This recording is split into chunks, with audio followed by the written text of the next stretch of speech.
ঢাকার হযরত শাহজালাল আন্তর্জাতিক বিমানবন্দরে এক যাত্রীকে মারধরের একটি ভিডিও সামাজিক যোগাযোগ মাধ্যম ফেসবুকে ভাইরাল হয়েছে। মারধরের শিকার ওই যাত্রীর সঙ্গে থাকা লোকদের অভিযোগ, বিমানবন্দরে কর্তব্যরত বিমান বাহিনী, এভিয়েশন সিকিউরিটি ও আনসার সদস্যরা ওই যাত্রীকে মারধর করেছেন।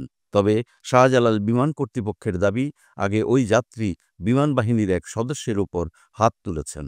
বুধবার ৮ই জানুয়ারি রাত ৯:১০টায় শাহজালাল আন্তর্জাতিক বিমানবন্দরের আন্তর্জাতিক আগমনী ক্যানোপি 2 এর সামনে এ ঘটনা ঘটে। ভিডিওতে একজন নারীকে কাঁদতে দেখা যায়। একটি ছেলেকে জড়িয়ে কান্নারত অবস্থায় তিনি বলছেন, "কি করেছে, কি করেছে রে?" মুহূর্তেই ভিডিওটি ফেসবুকে ভাইরাল হয়।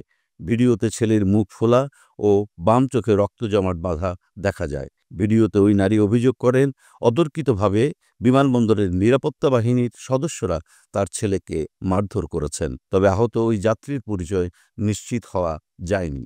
বিমানবন্দর সূত্র জানায়, বুধবার রাতে ৯:১০টায় ঢাকায় আসা ৫ জন যাত্রীর একটি দল বিমানবন্দরের সব কার্যক্রম শেষ করে লাগেজ নিয়ে ক্যানোপি 2 এলাকা দিয়ে বের হচ্ছিলেন। এ সময় একজন যাত্রী ট্রলিসহ ক্যানোপি 2 এর গেটের ঠিক সম্মুখভাবে দাঁড়িয়ে থাকায় অন্য যাত্রীকে চলাফেরায় প্রতিবন্ধকতার সৃষ্টি হচ্ছিল।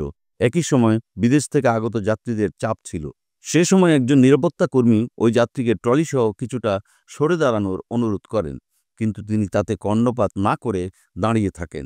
কিছুক্ষণ পরে ওই নিরাপত্তা কর্মী পুনরায় ওই যাত্রীকে সরে যাওয়ার জন্য অনুরোধ করলে তিনি প্রচণ্ড রাগান্বিত হন।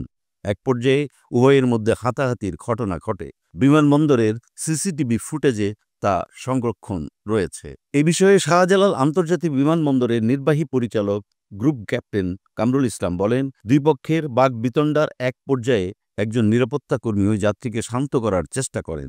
এক পর্যায়ে ওই যাত্রী বিমান বাহিনীর এক নিরাপত্তা কর্মীকে শারীরিকভাবে আঘাত ও লাঞ্ছিত করেন। তখন তাদের মধ্যে ধস্তাধস্তি হয় এবং ওই নিরাপত্তা কর্মী মাটিতে লুটিয়ে পড়েন। পরিস্থিতি মোকাবেলায় সেখানে দায়িত্বরত আনসার এবং এভিয়েশন সিকিউরিটির সদস্যরা এগিয়ে এলে পরিস্থিতি স্বাভাবিক হয়।